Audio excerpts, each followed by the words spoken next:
Salutations, everybody. This is John Kyle coming to you today with episode 25 of the Dark Matter Myth podcast. This one here is called The Guide to Astral Projection. Thanks for tuning in.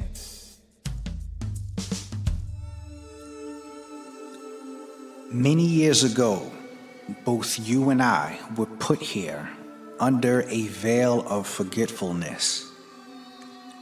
Under this blanket of forgetting, we were put here under the challenge of remembering who we were and why we were put here in the first place. In between it all, there were people, much like myself, who understood since their very beginning that they didn't quite belong here and that perhaps they were from somewhere else. And many of these people would have a certain connection to the sky. And much like myself, I would look into the sky as a youth and understood that I wanted to go home, but I didn't know where home was. Through the many years forward, I would lose myself within the human experience. I would lose myself to school. I would lose myself to friends, to society, to religion. I would lose myself in trying to impress others. I would lose myself to violence and street culture. I would lose myself to the goal of destroying others. But despite these things, in certain moments of clarity, there would be a certain presence that I encounter to let me know that the actualities of reality are much deeper than what my current perception could perceive. Around the year 2005, I began researching, looking for a deeper understanding of reality, and really looking to have my mind blown with something that was off the wall and crazy. And in doing so, I knew I didn't want to take drugs. Whatever this had to be, I would do it naturally. I began having a certain understanding that I wasn't just my body. So I began my research looking for something that was called out-of-body experiences. And I was looking to induce these out-of-body experiences. In doing so, I ran into information about a guy named Robert Monroe. And there was one thing that he developed, and it was called the Monroe Technique. After 2 or 3 times flirting with the Monroe Technique, I was able to get some interesting results. While being asleep in a dark room, I was able to see the room and maneuver my way through the room. But at this time, everything was upside down and all the black and whites were inverted in a weird way. After having these results, I woke up and I was surprised, I was happy, and I would tell people about it. And in turn, people would respond in fear. Now, back then, in 2005, much like any exercise I was doing, practicing this routine would eventually tire out and it would become a thing of the past. Now, fast forward a couple of years later, where I'm living a life of partying every night and all types of self-destructive behavior. After having to peel myself off of the bed every morning, there was definitely no real space for this type of routine to exist in the lifestyle I was living. Now, fast forward about 10 years into the future, and the call would continue. I would have this understanding that I was more than my body, but while within my body, I strived for a greater connection and began exercising and began a journey of fitness and discipline and so on and so forth. And one particular day I had the opportunity. I woke up from my sleep, and upon going back to sleep, I recognized a certain feeling that I had felt before at times when practicing the Monroe Technique for out-of-body experience. So without getting into the technique yet, it's without saying that I literally rode the wave out. But unlike any other time riding this wave out, I was forced into a fucking wormhole. Without saying, it was a wormhole, it was a portal, and the wormhole shot me through space and time. Now, this is real crazy to me at the time, because normally what would happen is I would induce the out-of-body experience but end up in a lucid dream. But this time it shot me through a wormhole, and it's as clear as day. I'm shooting through space in this tunnel, in this vortex, and past me, flying past me, are a bunch of stars, and I could see them. Like, I could see them as clear as day, and they're just shooting past me, like, and I'm in this tunnel for about, let's say 2 to 3 minutes, but I'm soaking everything in, right? And after shooting through this tunnel, shooting through space and time, I end up on a fucking planet somewhere.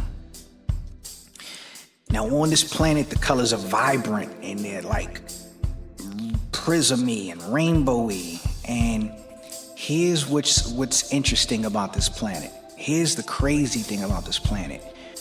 Years later, both you and I would run into many renditions of this planet throughout popular media. Researching forward, I ran into a guy from Germany who was recreating dimensions that he's been to. And while recreating these dimensions, he recreated this one particular dimension / planet. I don't know what it was, but he recreated this. And when I saw his recreation, I was like, that's the place. I've been there, right? I'll post a link in the description also. But the most familiar renditions of this place will be seen in places like the Disney movie Soul, the cover for the Kanye West album Graduation, and most recently in the God of War game Ragnarok throughout the Astral plane. So this tells me people have experienced this, and it may be a real place. And so from someone who has been on a different plane and has experienced its people, its wildlife, and its architecture, I think without a doubt the subject matter is worthy of further pursuit. Now, it is also without saying that all my experiences with astral projection haven't been the same. They aren't a uniformed experience, and they greatly differ from walking around the house to my most recent one, me flying into the sun. And I had to bust out of that one because when I was flying into the sun, or a star, I'm not sure which star it was really, but when I was flying into it, it was so bright that I swore that my eyes had to be glowing in my actual body. So I got up because I didn't want to freak anybody out. I didn't want anybody to wake up and like see light beams shooting out of my eyes. So I got up out of that one. But nonetheless, we're here so I can bestow upon you this wonderful sure shot tutorial on how to get you to astral project, if you're interested.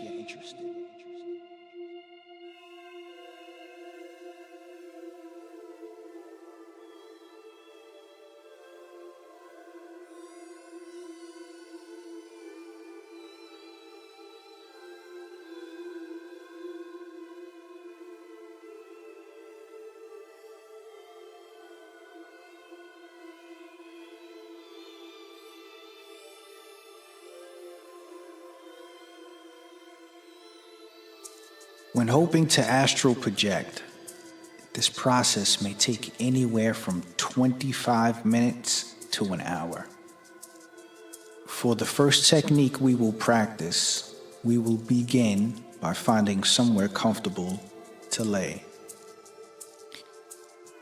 You must be in a spot that is comfortable enough that your body doesn't touch itself.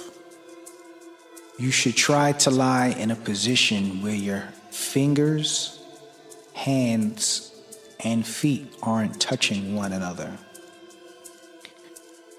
For about the first 5 to 8 minutes, you should only focus on your breathing. Your attention will be constantly drawn away by your own imagination. Once it is drawn away, it is important to refocus on your breathing. You can either focus on your breath through your nose, via your chest, or your heartbeat. Choose one. After this process, from somewhere to about 8 to 10 minutes in, your mind should relax, and you should be in a state of relaxation. While in this state, it is important to focus your eyes at around 30-second intervals, focusing your eyes to a distance afar, and then refocusing your closed eyes from a distance near.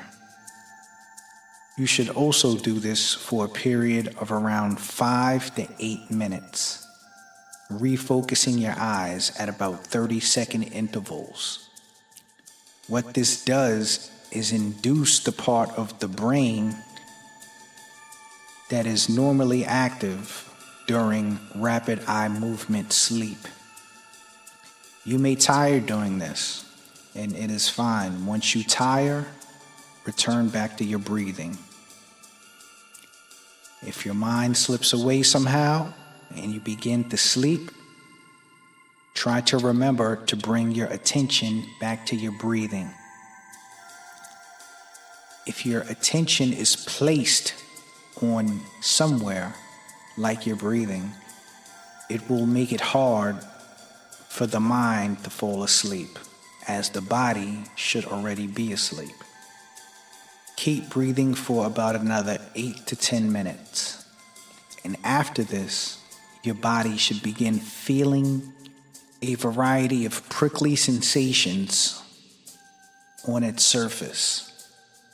Keep breathing through this, remaining relaxed. And eventually, this prickly sensation should turn to waves. And you should begin feeling an immense sensation of energy that is pulsing throughout your body. During this time, you may begin feeling immense fear, and you may begin sensing that something else is in the room with you. You may begin sensing that these beings are like a shadow and that you're under their surveillance. But it is important that you do not give in to the fear that your current perceptions may be providing you. At this stage, you may be very terrified and may be full of fear. And no matter what I say here, won't be able to prepare you for that fear. But at this moment, you're going to have to prepare yourself to die. And once you're able to come to grips that you've chosen to die, a few things might happen. If you're lucky, this is the point where you'll be thrown off into space already.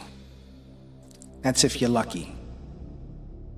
If not, continue with your breathing and you should begin hearing a sort of static in your ear. Continue your breathing, and as the static persists and becomes louder, you can do a few things here. You can begin feeling lighter and begin to ascend yourself upward out of your current position, or you can tear yourself from your current sleeping position by rolling over and sort of falling out of the bed. I've used both of these methods, but with these I only have a surface experience. meaning I'm still like on this plane and nothing is too different from the everyday life besides the colors and the absence of people. But on the method in which I choose to die, or I capitulate to death, using this method, or rather choosing to die young, is when I'm really thrown out there into the cosmos. And I hope that you also will choose this method, because it's literally the most vivid and earth-shattering mechanism I have at my disposal. An easier way I'm able to induce an astral projection is by going back to sleep after I woke up in the middle of the night. For some reason, this method is a lot easier because the body is already in a relaxed state and the vibrational waves come much easier. However, saving the best for last, before we even begin this journey, before we even decide to astral project, before we go to bed or during a certain time of relaxation, there are two main things we need to do. And those two main things are to acknowledge that we are more than just our bodies, and then set the intention that we will successfully astral project out of our bodies into the great cosmos. By injecting this great sense of knowing and validity that we will do something, it increases the chances and the probability that it will get done. And while it is effective for this one particular technique, by no means should it be limited to this technique, as it is a valuable tool in accomplishing almost anything there is to accomplish. So I guess that'd be it for today. This episode serves as almost a public service announcement. You know, while certain groups of humanity are organizing in ways that are very destructive, impulsive, and unethical, I'm over here just trying to spread a real informative message with real useful information in hopes that the people understand what they are. And what we are not are beings meant to live lives of habitual nonsense. We're not meant to find value in paper, in money, or in trends. We're meant to find value in one another. And episodes like this are in pursuit of that realization, and it is my goal by doing these episodes to be in service of not only you, but in humanity. And that'll be it. So once again, this is John Kyle signing off with episode 25 of the Dark Matter Myth Podcast, the guide to astral projection. So if you like this episode and you wouldn't mind purchasing it, please go to www.darkmattermyth.com and purchase this episode, as it's already free. It'll go a long way with helping me out, helping out this project and everything I'm trying to do in the future. So I appreciate you. Thanks for listening. Peace and much love.